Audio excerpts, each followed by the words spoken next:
Second topic है इस chapter का, वो है एंगल बिटवीन टू प्लेन। तो एंगल बिटवीन टू प्लेन, ठीक है। दो प्लेन है, दो प्लेन के बीच का एंगल निकालना है। मान लेंगे पहला प्लेन P1 है, दूसरा प्लेन P2 है।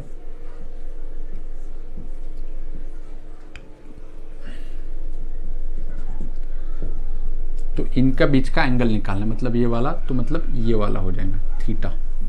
मान लिया हमने, वो कितना है भाई, थीटा है। तो पहले प्लेन का इक्वेशन मुझे गिवन है, प्लेन 1, वो कितना है।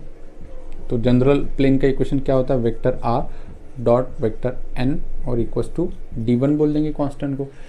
प्लेन 2 का इक्वेशन मुझे गिवन है, क्या है, vector r dot n2 equals to d2। ये होता है, या तो ऐसे गिवन होगे या तो फिर कार्टेशियन फॉर्म में गिवन होगे। कार्टेशियन फॉर्म कैसे होगा भाई, a1x plus b1y plus c1z plus d1 equals to 0। इसका कार्टेशियन इक्वेशंस क्या बनेगा, a2x plus b2y plus c2z plus d2 equals to 0। ठीक है, कोई भी दो प्लेन का इक्वेशन गिवन है। अब आपसे पूछा गया है कि इन दोनों के बीच में जो एंगल हुआ है वो फाइंड करो। Find the angle between the plane 1 and plane 2। ठीक है, तो देखिए इस प्लेन को देख के जो हमें वेक्टर n मिलेगा, ये इसको परपेंडिकुलर मिलेगा, बिल्कुल वेक्टर n1, और n2 इसको परपेंडिकुलर मिलेगा, तो लाइक दैट ये होगा n2 इसको परपेंडिकुलर। तो ये जो थीटा होता है वही ये वाला होता है। मतलब क्या कि दो प्लेन के बीच का एंगल अगर हमें निकालना है तो हमें क्या करना होगा, उनको जो परपेंडिकुलर वेक्टर है, मतलब नॉर्मल वेक्टर, उनके बीच का एंगल निकालना होगा। वही क्या होगा, इक्वल हो जाएगा। आई बात समझ में। जैसा लाइन में भी हमने किया था कि जो पैरेलल वेक्टर है उनके बीच का एंगल निकाला था, और वही क्या होता था, उस लाइन के बीच का एंगल। अब दो प्लेन के बीच का एंगल निकालना है, यही एंगल निकालना है, तो वो क्या हो जाएगा, जो परपेंडिकुलर वेक्टर है, नॉर्मल वेक्टर है, उनके बीच का एंगल हो जाएगा। तो परपेंडिकुलर वेक्टर यही है n1 और n2। तो n1 क्या गिवन है मुझे, a1i plus a2j plus a3k, ऐसे नहीं। n1 क्या गिवन होगा मुझे, डायरेक्शंस रेशियो गिवन हो गए उसके, a1i plus b1j plus c1k। ऐसे n2 क्या गिवन होगा, इसी में गिवन होगा वो a2i plus b2j plus c2k। अब इनके ये क्या है, एक्चुअली ये दो वेक्टर हैं, और वेक्टर के बीच का एंगल कैसे निकालते हैं, हमने वेक्टर में भी पढ़ा, 3D में भी पढ़ा और लाइन में भी पढ़ा। तो कैसे निकाला जाता है भाई, dot product, cos theta equals to vector n1 dot n2 divided by its magnitude, n1 का मैग्नीट्यूड मल्टीप्लाइड बाय n2 का मैग्नीट्यूड। ये या तो ये वाला वेक्टर वाला फॉर्मूला लगा, या फिर इन दोनों के क्या पता है मुझे, directions ratio a1 b1 c1 a2 b2 c2, है ना। उनके बीच का एंगल कैसे निकाला जाता है, इसी को एक्सटेंड किया था मैंने, क्या, cos theta equals to mod of, कैसे, a1 a2 plus b1 b2 plus c1 c2 divided by क्या था, under root a1 square plus b1 square plus c1 square into second root में था a2 square plus b2 square plus c2 square. ठीक है, तो formula same है जो हमने 3D में देखा, वेक्टर में देखा, या फिर अभी लाइन में देखा, या फिर प्लेन में देख रहे हैं। तो फॉर्मूले बहुत जगह सेम ही है, कंसेप्ट वही लग रही है। बस आपको समझना है कि भाई दो प्लेन के बीच का एंगल निकालना है, तो फॉर दिस इज हमें ये फॉलो फॉर्मूला लगाना है, a1 b1 c1 a2 b2 c2 check करना है कि क्या होगा, और इसमें रख के उसका वैल्यू निकालना है। ठीक है, चलिए, आई होप कि आप लोगों को समझ में आया होगा। अब देखते हैं हम कि कंडीशन ऑफ इसमें भी परपेंडिकुलर कब होगा और कंडीशन ऑफ पैरेलल कब होगा। मतलब ये जो दो प्लेन है ये पैरेलल कब हो गए और एक दूसरे को परपेंडिकुलर कब हो गए। तो सबसे पहली कंडीशन देखेंगे हम, कंडीशन फॉर परपेंडिकुलर। तो first is condition for perpendicular.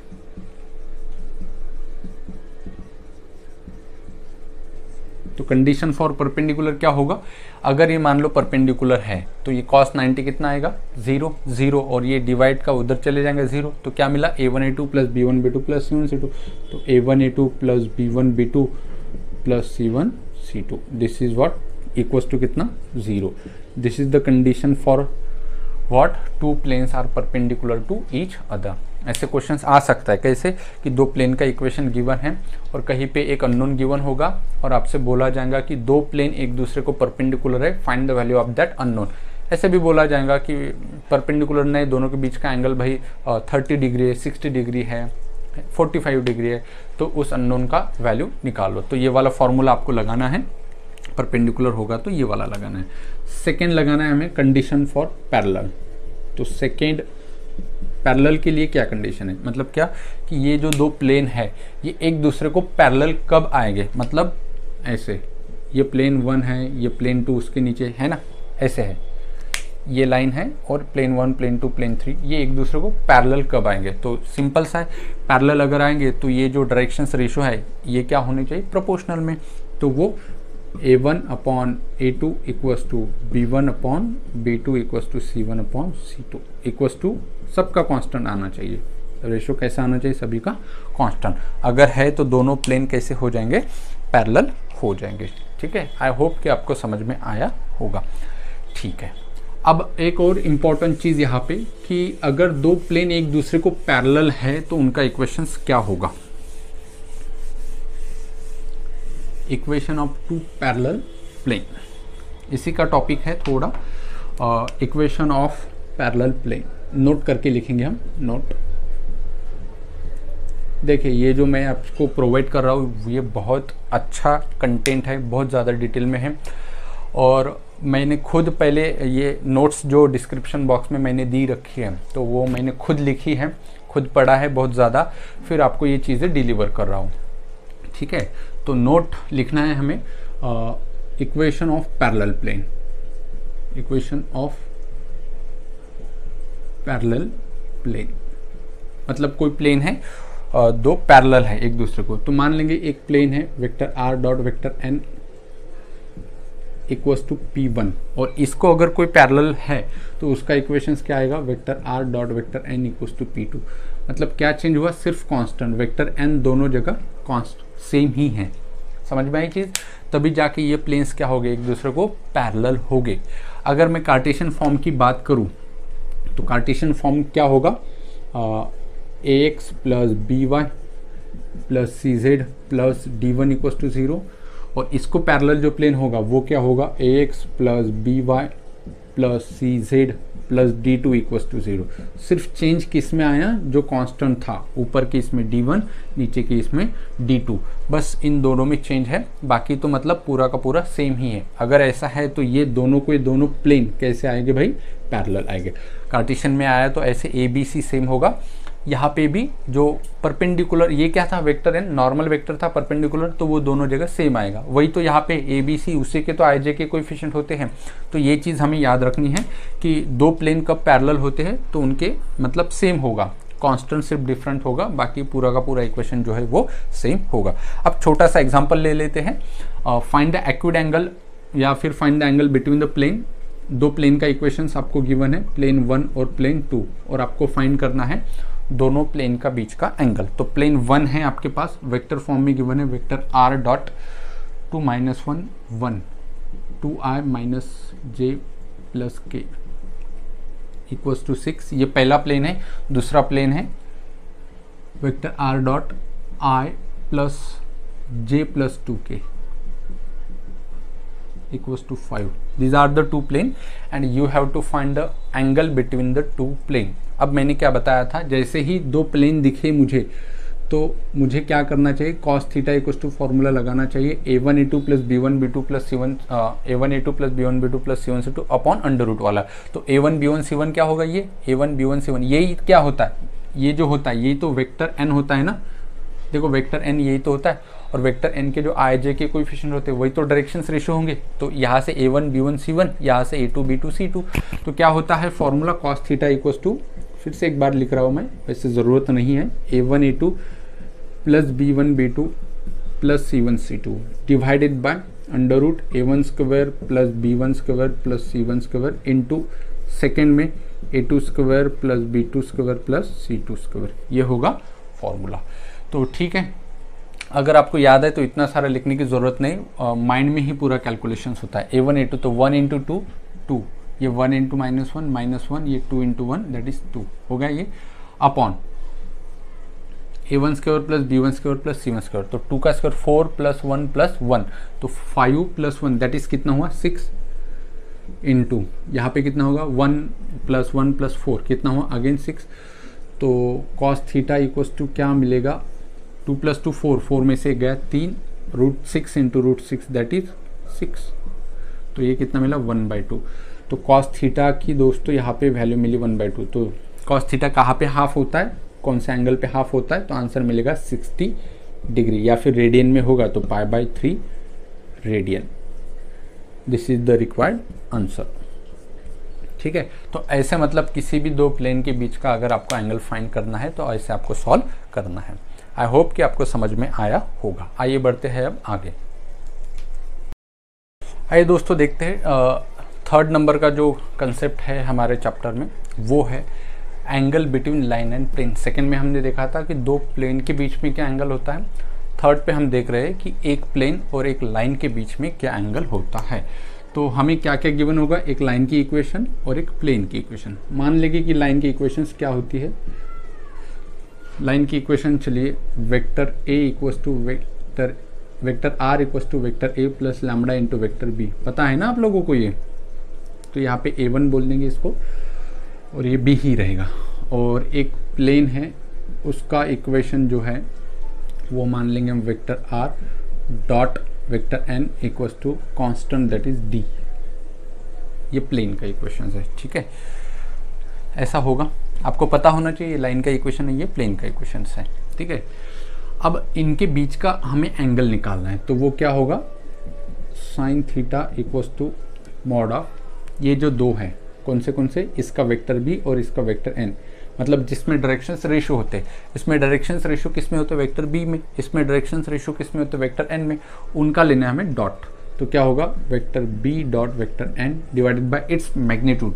तो मैग्नीट्यूड कितना आएगा भाई यहाँ पे, vector b multiplied by n का मैग्नीट्यूड ये वाला। तो ऐसे आपको सॉल्व करना है, या फिर यहाँ से आपको वेक्टर ये होगा वेक्टर फॉर्म, अगर कार्टेशियन फॉर्म में होगा तो भी आपको सॉल्व करना है। बस यहाँ पे साइन थीटा लगाना है। तो sine theta equals to formula क्या बन जाएगा आपका, फिर से वही वेक्टर जो b होगा वो तो फ्री वेक्टर होगा, उसके क्या होगा डायरेक्शन रेशियो, उसको मानेंगे हम a1 b1 c1। Vector n जो है यहाँ पे देखो ये क्या होगा, प्लेन को परपेंडिकुलर मतलब नॉर्मल।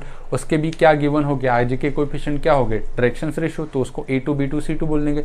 तो एंगल निकालना है तो फिर से वही चीज़ a1 a2, या तो ऐसे निकालो, ये और ये एक ही चीज़ है, वेक्टर में ऐसे लिखा जाता है और डायरेक्ट निकालना है तो ऐसे।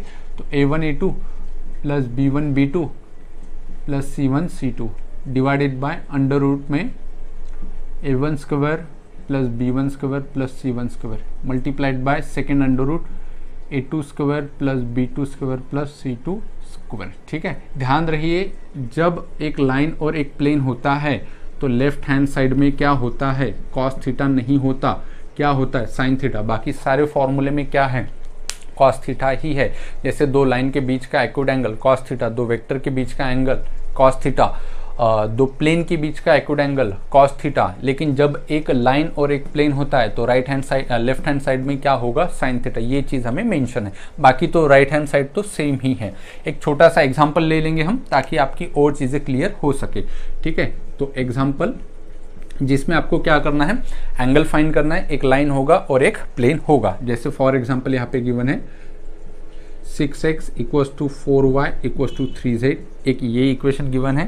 एंड सेकेंड इक्वेशन गिवन है 3x plus 2y minus 3z equals to 4, ये गिवन है। अब सबसे पहले तो हमें ये पता होना चाहिए कि एक लाइन है और एक प्लेन है। कैसे पता चलेगा एक लाइन है एक प्लेन है, इक्वेशन देख के। ये इक्वेशन किसका है, x plus by plus c z plus d equals to 0, ये प्लेन का इक्वेशन है। ये इक्वेशन किसका है, ये इक्वेशन लाइन का है। ये हमें पता होना चाहिए। कैसे, जब हमने लाइन डिटेल में पढ़ा तब हमें पता है। तो इसको थोड़ा स्टैंडर्ड फॉर्म में कन्वर्ट करेंगे ताकि हमें इसका ABC निकालना है। इसका ABC क्या आएगा, इसके जो डायरेक्शन रेशो है उसको A1 B1 C1 बोलेंगे। इसके जो डायरेक्शन रेशो आएंगे उसको A2 B2 C2 बोलेंगे ताकि हमें फॉर्मूले में वैल्यू रख सके। तो इसको हम अच्छे से लिखेंगे तो 6x 4y यानी एक और 3z। तो हम इसको इसके नीचे रखेंगे x upon 1/6 equals to y upon 1/4 equals to z upon 1/3। क्यों रखा? तो आपको पता होगा यहाँ पे 1 चाहिए, यहाँ पे 1, मतलब x y z के कोएफिशिएंट 1 चाहिए होते हैं। तो ये मिला हमें a1 b1 और c1, लेकिन ये तो फ्रैक्शंस में मिला, तो क्या करना होगा? मल्टीप्लाई करना होगा। किससे मल्टीप्लाई करना होगा? तो 6, 4 और 3 का जो एलसीएम है वो कितना होगा? 12। तो 12 से हम इसको मतलब ABC यहाँ से क्या मिला मुझे? a1 b1 c1 क्या मिला भाई? 1/6, 1/4 और 1/3। लेकिन ये स्टैंडर्ड नहीं है। क्यों नहीं है? क्योंकि ये फ्रैक्शन में मुझे कैलकुलेशन में तकलीफ देगा। तो मैं क्या कर लेता हूँ? 12 से मल्टीप्लाई कर लेता हूँ, इसको और इसको। तो ये क्या मिलेगा मुझे? 2, ये कितना मिलेगा? 3, और ये कितना मिलेगा मुझे? 4। तो ये मिले मुझे a1 b1 c1। फिर a2 b2 c2 कितना है? a2 b2 c2 वो यहाँ से मिलेगा 3 2 -3 3 2 -3। ठीक है, अब क्या करना है? बस फॉर्मूले में आंसर वैल्यू रखना है। तो साइन थीटा इक्वल्स टू क्या होगा? a1 a2 plus b1 b2 plus c1 c2। तो a1 a2 मतलब ये a1 b1 c1, a2 b2 c2। ठीक है, ये थोड़ा मिटा देता हूँ मैं। हाँ चलो करो। 3 2 जा कितना हुआ? 6 प्लस b1 b2 3 2 जा कितना हुआ? 6 4 3 जा -12, तो -12 divided by under root a1 square plus b1 square plus c1 square. तो ये कितना मिलेगा? 2 square plus 3 square plus 4 square into second root में a2 square plus b2 square plus c2 square. तो क्या मिलेगा? 3 square plus 2 square plus 3 square. जब हम सॉल्व करेंगे 12 -12 कितना मिला? 0, और 0 डिवाइडेड बाय एनी टर्म्स क्या होगा? 0। तो साइन थीटा कितना मिला मुझे? 0। साइन थीटा कब 0 मिलता है? जब एंगल कितना हो? 0 हो। तो यहाँ पे जो एंगल है वो कितना मिला मुझे? 0 डिग्री या फिर 0 रेडियन। और यही क्या है? हमारा फाइनल आंसर है। ठीक है, मैं उम्मीद करता हूँ कि आप लोगों को समझ में आया होगा। तो नंबर 4 पे है distance of point from plane. मतलब क्या है कि एक प्लेन है और एक कोई भी पॉइंट है, उनके बीच का क्या निकालना है? मुझे डिस्टेंस निकालना है। ठीक है, तो डायग्रामेटिकली थोड़ा समझेंगे। ये कोई प्लेन है और ये कोई पॉइंट है P। तो यहाँ से मैंने परपेंडिकुलर रखा, तो ये पॉइंट, तो ये वाला डिस्टेंस जो है वो मुझे निकालना है। तो मान लिया मैंने ये वाला डिस्टेंस D है, तो एक्चुअली मुझे क्या निकालना है? D निकालना है। इस पॉइंट के कोऑर्डिनेट गिवन होंगे मुझे x1 y1 z1, और इस प्लेन का इक्वेशन गिवन होगा ax plus by plus cz plus कोई भी कांस्टेंट। यहाँ पे d रखा है तो इसको d2 बोल देंगे। चलो आप कंफ्यूज हो जाओगे, p रख देता हूँ। ठीक है, तो ये प्लेन का इक्वेशन है, ये कोई पॉइंट है। अब देखो p यहाँ पे भी आया, यहाँ पे भी, तो नाम में कुछ रखा नहीं है, काम में सब कुछ है। तो इसको m बोल देंगे भाई, इसको n बोल देंगे। चलो, तो ये क्या है? पॉइंट जिसका परपेंडिकुलर प्लेन पे है, डिस्टेंस निकालना है, प्लेन का इक्वेशन है। दो चीज़ें गिवन है, प्लेन का इक्वेशन, पॉइंट के कोऑर्डिनेट। क्या निकालना है? Perpendicular distance d। तो परपेंडिकुलर डिस्टेंस क्या होगा? जैसा हमने, आपको याद होगा स्ट्रेट लाइन में किया था कि एक लाइन है और एक पॉइंट है। तो क्या किया था? सीधा सीधा जहाँ पे लाइन का इक्वेशन है उसमें x की जगह x1 y1 रख दिया था और डिवाइड किया था under root a square plus b square. Same यहाँ पे भी करना है, जहाँ पे x y z है वहाँ पे x1 y1 z1 लिखो। तो इक्वेशन क्या बनेगा? ax1 plus by1 plus cz1 divided by under root a square plus B square plus C square. तो a square plus B square plus C square. इसका calculations करके जो आंसर मिलेगा, plus minus कुछ भी आ सकता है, लेकिन हमें क्या लेना है? प्लस ही लेना है। तो जो कुछ भी इसका आंसर आएगा वो होगा perpendicular distance from point to that plane. ठीक है, यही था इसमें। इस पॉइंट में बहुत सारे क्वेश्चंस है, इसमें आप MCQ सॉल्व कर सकते हो, बस आपको ये फॉर्मूला याद होना चाहिए। अब कभी कभी क्वेश्चंस ऐसा भी पूछ लेता है कि find the foot of perpendicular. तो इसी में आगे का टॉपिक है फुट ऑफ परपेंडिकुलर। जैसे हमने लाइन में भी देखा था, अब इसमें भी हमें देखना है। फुट ऑफ परपेंडिकुलर मतलब क्या?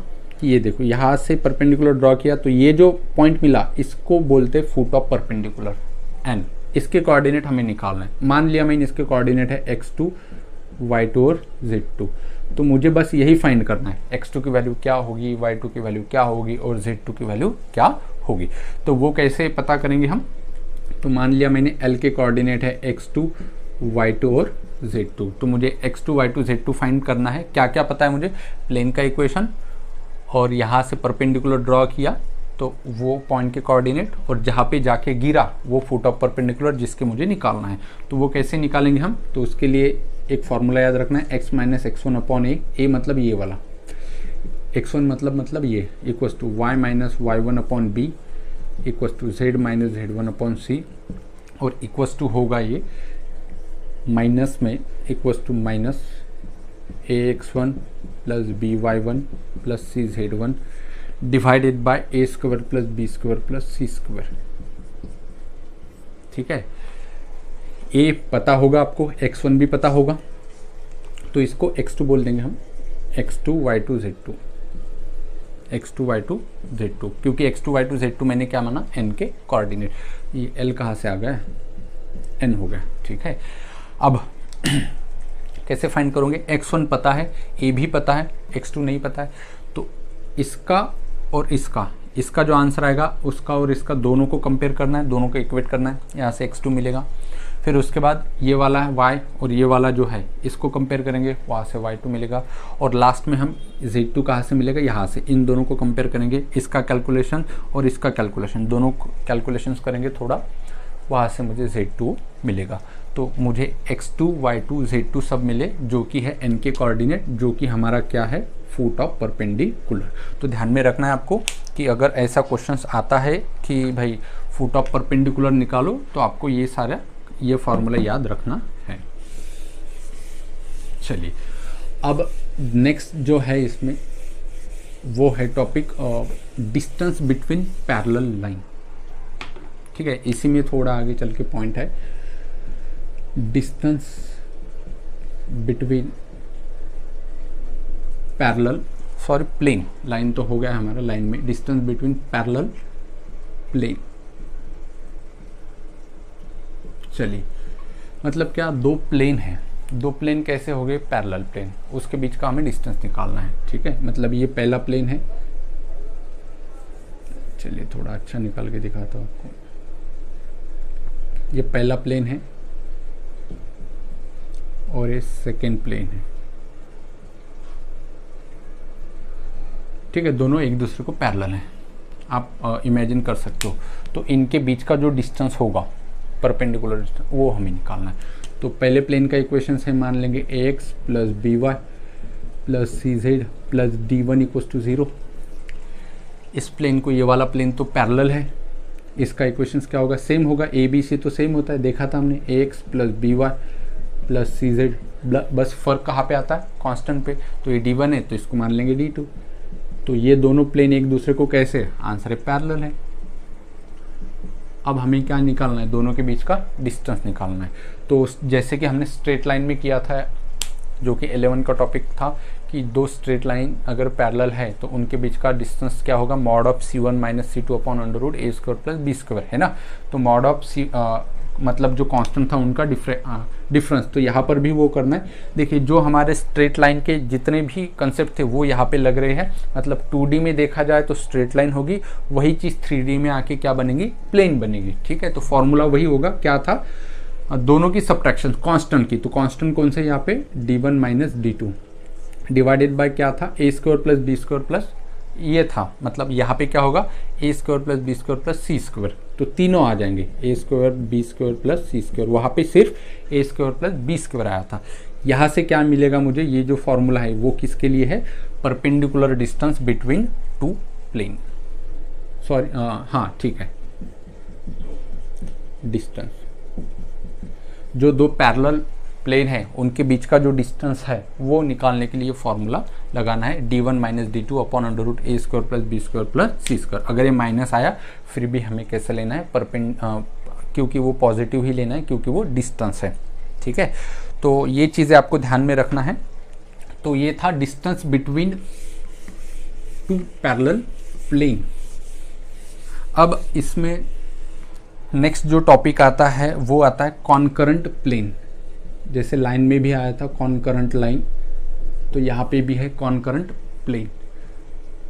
इसका क्या मतलब होगा कि नंबर ऑफ प्लेन जो है, मतलब 2-3 प्लेन एक ही लाइन में से पास आउट हो रहे हैं, मतलब ये कोई लाइन है, यही से पहला प्लेन, दूसरा, तीसरा, चौथा ऐसे प्लेन पास आउट हो रहे, तो उसके लिए क्या कंडीशन है? तो पहला प्लेन होगा P1, दूसरा प्लेन P2 और तीसरा प्लेन P3। ठीक है, तो पहले प्लेन का इक्वेशन हम मान लेंगे A1x plus B1y plus C1z plus D1 equal to 0, Cartesian form है प्लेन का।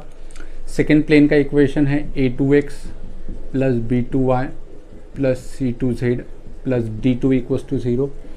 प्लेन का थर्ड वाला इक्वेशन है A3x plus B3y plus C3z plus D3 equal to 0। और ये तीनों प्लेन कैसे है? कॉनकरेंट है। कैसे है? कॉनकरेंट है। कॉनकरेंट का मतलब क्या कि एक ही सिंगल लाइन में से तीनों के तीनों प्लेन जो है वो पास आउट होते हैं। तो इसके लिए कंडीशंस क्या थी? जैसे हमने स्ट्रेट लाइन में भी देखा था कंडीशंस, तो इसके लिए जो कंडीशन है वो क्या आना चाहिए? A1, B1 और C1, A2, B2, C2, फिर A3, B3 और C3 इक्वल्स टू आंसर कितना आना चाहिए? 0।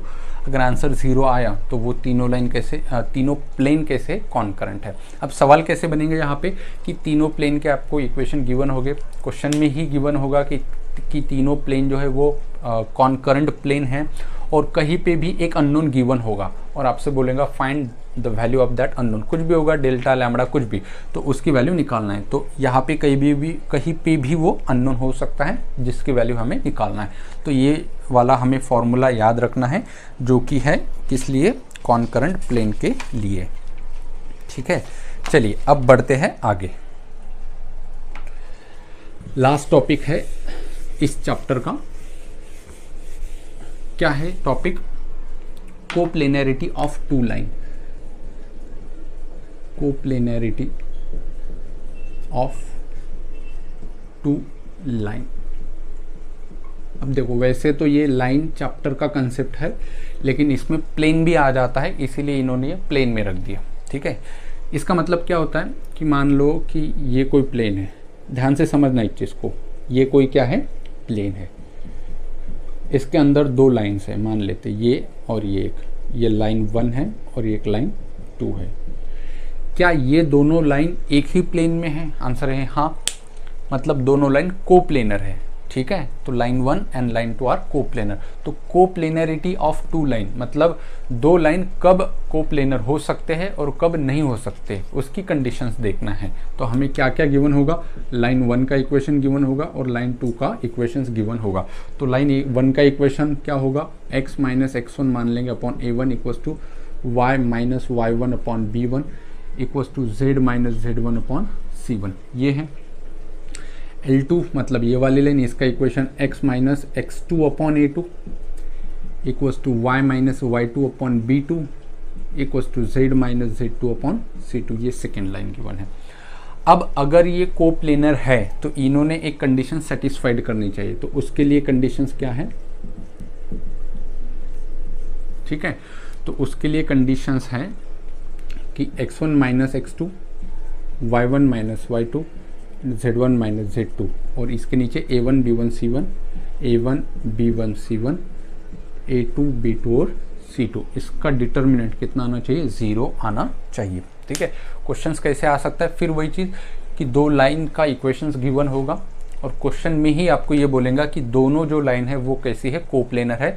कहीं पे भी एक अननोन गिवन होगा, लैम्बडा वगैरह, और आपसे बोलेगा कि लैम्बडा की वैल्यू निकालो, तो आपको ये वाला याद रखना है। ठीक है, तो ये था कोप्लेनरिटी ऑफ टू लाइन, मतलब ये दोनों लाइन कोप्लेनर है। तो ठीक है, अब इसी टॉपिक को आगे बढ़ाते हैं। अगर ये दोनों एक प्लेन में ही है, मतलब इस प्लेन में है, तो अब सवाल है इस प्लेन का इक्वेशंस क्या होगा। ठीक है, तो मतलब क्या गिवन है हमें? दो लाइन कैसी है? कोप्लेनर। अब पूछा क्या है? ये जो दोनों लाइन है एक ही प्लेन में है, तो जिस प्लेन में है उसका इक्वेशंस फाइंड करो, मतलब equation of that containing line, plane. ठीक है, equation of plane containing two line, मतलब ये जो प्लेन है इसका इक्वेशन निकालना है। तो नेक्स्ट हेडिंग लगेगा हमारा इक्वेशन ऑफ प्लेन, मतलब इस प्लेन का हमें इक्वेशन निकालना है containing two line, containing two lines. L1 and L2। तो L1 का इक्वेशन यही है, L2 का इक्वेशन यही है। तो इसका जो इक्वेशन बनेगा, इस प्लेन का इक्वेशन, वो मिलेगा हमें x minus x1, y minus y1, z minus z1, a1 b1 c1, a2 b2 c2। बस ऐसा ही है, लेकिन यहाँ पे क्या है, x माइनस x1 है, y minus y1, z minus z1। ऐसा करो, या फिर यहाँ पे 1 1 पॉइंट रखा, आप 2 2 भी रख सकते हो, वही पर से भी आप कैलकुलेट कर सकते हो। तो x minus x2, y minus y2 and z minus z2, a1 b1 c1, a2 b2 और c2। इसका आंसर कितना, 0। तो यहाँ से आप क्या निकाल सकते हो, इस प्लेन का इक्वेशन। यही यहाँ से भी आ सकता है, जब ये डिटर्मिनेंट आप सॉल्व करोगे तो ये जो प्लेन का इक्वेशन मिलेगा, ये 2 लाइन कंटेनिंग करेंगे, ऐसा प्लेन मिलेगा। तो ऐसा क्वेश्चन बहुत बार आया है सीईटी में कि 2 प्लेन लाइन का इक्वेशन गिवन है और आपसे पूछा गया है कि ये दोनों लाइन कोप्लेनर है, फिर उसके बाद उस प्लेन का इक्वेशन निकालो। तो सीधा सीधा इस फॉर्मूले में आपको वैल्यू सब कुछ रखना है। तो ये था दोस्तों आज का वीडियो, आज का लेक्चर। आप लोगों को कैसा लगा कमेंट करके ज़रूर बताइएगा। अगर आप इस चैनल पे नए हो तो चैनल को ज़रूर सब्सक्राइब कीजिएगा। आपको ये लेक्चर अच्छा लगता है तो आपके दोस्तों के साथ इसे बहुत ज़्यादा शेयर करो, उनको भी इस चीज़ की बहुत ज़्यादा ज़रूरत है। तो यहाँ पे हमारा जो प्लेन है वो पूरा का पूरा चैप्टर कंप्लीट हो चुका है। अब नेक्स्ट जो लेक्चर होगा उस लेक्चर में हम देखेंगे प्लेन पे आए सारे अब तक जितने भी क्वेश्चंस प्रीवियस ईयर क्वेश्चंस में पूछे गए हैं, प्रीवियस ईयर में पूछे गए हैं, वो सारे के सारे हम वहाँ पे डिटेल में डिस्कस करेंगे। और जो मुझे क्वेश्चंस इंपॉर्टेंट लगते हैं एग्ज़ाम पॉइंट ऑफ व्यू से, वो भी हम वहाँ पे डिस्कस करेंगे। तो चलिए फिर मिलते हैं उस लेक्चर में। मुझे दीजिए इजाज़त। अलविदा।